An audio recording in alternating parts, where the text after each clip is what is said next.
वासुदेवाय।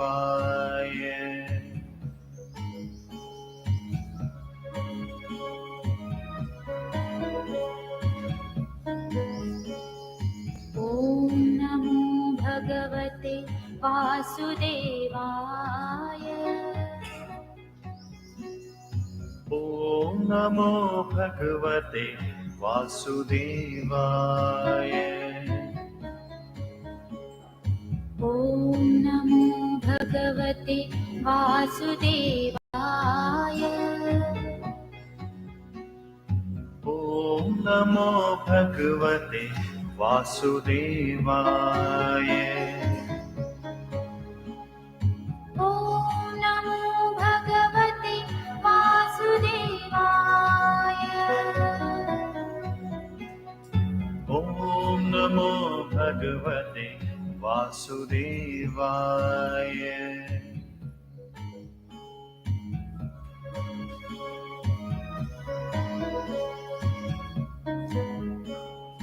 ॐ नमो भगवते वासुदेवाय।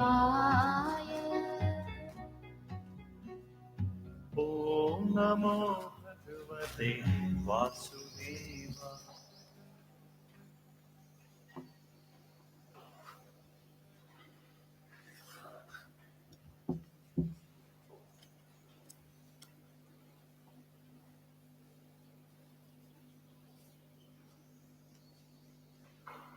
Good morning.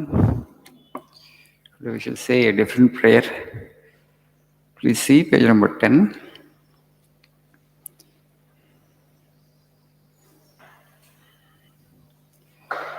Please repeat after me. Sarvastaratu durgani sarvo bhadrani pashyatu sarvah sadbuddhimapnotu sarvah sarvatra nandatu sarve bhavantu sukhinah sarve santu niramaya sarve bhadrani pashyantu ma kaschit dukkha bhag bhavet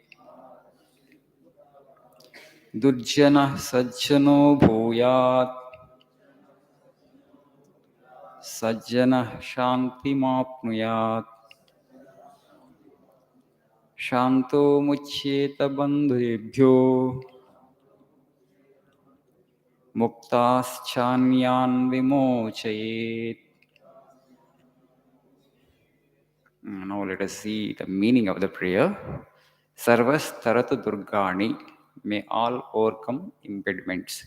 Impediments means obstacles. Okay, sarvas taratu durgani, may all overcome impediments, obstacles, hurdles in life. Sarvo bhadrani pashyatu, may all see the auspicious. Bhadrani means that which is good, that which is auspicious. So may all see what is good for them and for others as well. Sarvah sadbuddhimapnotu, may all attain wisdom. Sarvah sarvatra nandatu, may all exult everywhere. So may all be happy always. Sarve bhavantu sukhinah, may all be happy. Sarve santu niramayaha, may all be free from disease. Sarve bhadrani pashyantu, same meaning. May all see what is good. Mahakaschit dukkha bhag bhavet, may none be subject to misery. So nobody should fall sick and nobody should experience any kind of misery. We all pray, but we pray only for ourselves. But this is a universal prayer. We are praying for the well-being of the entire mankind. Durjanah sajjano bhuyat, may all people who are wicked, may they become good people. Sajjanah shantimapniyot, may the virtuous attain tranquility. Shanto muchyeta bandebhya, may the tranquil become free from bonds. Muktascha anyan vimochayet, and those who have liberated themselves, those who have made themselves free, may they help others to become free. Vivekananda, he was a Mukta Purusha. He became free, he attained Nirvana, Kaivalya, and so He helped others also to become free by disseminating that knowledge and by giving that knowledge, whatever the knowledge that he acquired through the process of self-realization, he wanted to disseminate it to the entire mankind so that they would also be attain mukti. All the people did the same thing, Buddha, what did he do after realization, nirvana? For almost for 40 years, he went on giving spiritual ministries, spiritual counseling to people, saying that there is misery, there is suffering in the world. The only way to overcome suffering is to go beyond all desires, all sankalpa, all volition. So when you do that, what happens? Your mind will get dissolved and you attain to that superconscious state, which he himself had experienced, which we call it nirvana, or mukti, or kaivalya, moksha, God realization, self-realization. They're all synonyms. That is the highest objective of life. We're all here seeking peace and happiness. Nobody wants peace only for a brief period of time. We want peace only for a brief period of time. You want peace for eternity, right? But also, none of us wants to die. We want immortality. These are the things we are seeking. Maybe we're not able to figure out. We are not able to articulate it well. Whether wealth, through marriage, through children, what we are seeking basically only happiness. Anybody seeking anything else? For that matter, every creature is seeking only happiness and also eternal happiness and eternal peace. That doesn't come as long as you are bound to this physical and psychological. Nothing physical, nothing psychological can ever be perfect. Perfection belongs to a different realm. Only the spirit is perfect, only consciousness is perfect. Only the truth is perfect, God is perfect. So, to attain to that perfection, which is our birthright, it is already there within us. It's not something extraneous, it's not somewhere in the sky, somewhere in heaven. It is within us very much. So, to attain to that actually is the objective and purpose of life. So, now I want to remind you again about book reading habit. I have already talked and told you. Hmm? So I'm reminding you and reiterating the same thing. So today, if you just see the world, people are increasingly becoming restless because we are sitting in a monastery and we are in a spiritual path.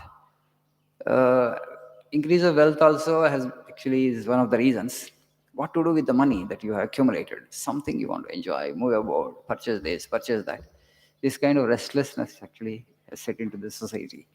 If you just see India, traditionally, India has been a spiritual land. A land of yogis and land of mystics and land of sages, land of contemplatives. Swamiji said, Swami Vivekananda, the East is full of mystics and the West is full of workers. The West is full of workers. They want to work all the time. They can't sit quiet. Last time I told a story. Today also, North they call the district magistrate, and South we call district collector. District collector means somebody who collects something. What he collects? He collects tax. Except British nomenclature. British time used to call them as collectors because they were all British appointees and white people. What they would do, they would collect tax from people and the tax would be given to government. So they're like kind of tax collectors. So same nomenclature we adopted and same we are using it. There was a collector in Madurai.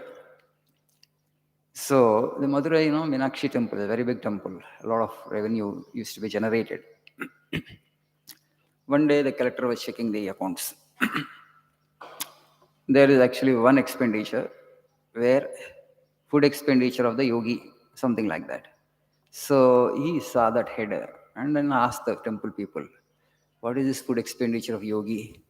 So who is this yogi? What he does? The people said, he doesn't do anything. He sits just like that in himself, totally absorbed in himself he sits. He doesn't do anything. How come actually, why you are feeding somebody who doesn't do anything? So this is an unnecessary expenditure. Then the temple people could not explain him. So he is a yogi and so we feed him because when we feed him actually we get punya, we get merit. Well, they collected because British man. He did not like all this explanation. What is this feeding yogi? What he does? He must do something, then only you should pay him, right?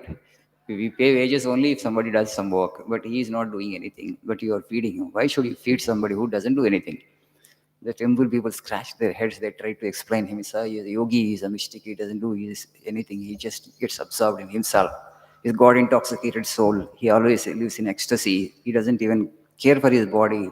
Okay, he has no body consciousness. All these things they tried to explain him, but the collector couldn't understand.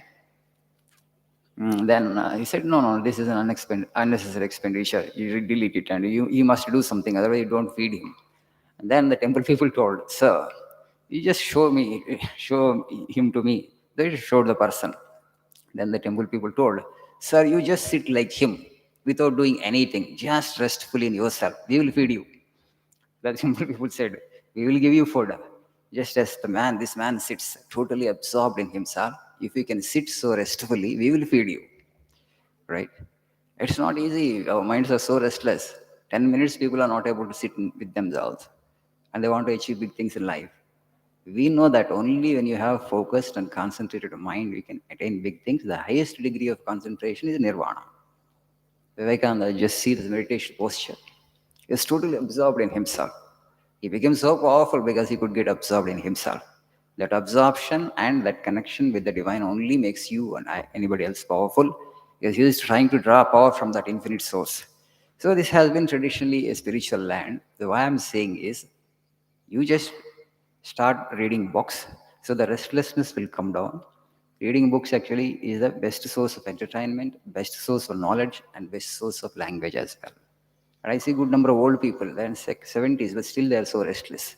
They can't read books now because the habit has not been formed. So if you make it a habit now, old age also will be very peaceful and fruitful for you. You don't have to trouble anybody. You are self-absorbed.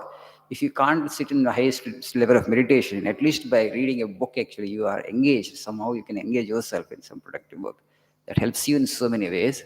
So my request to all of you students, particularly spoken English students, is, okay, make books your friends and companions. Okay, cultivate this habit. It will be beneficial to you in so many ways. Thank you. Have a nice morning.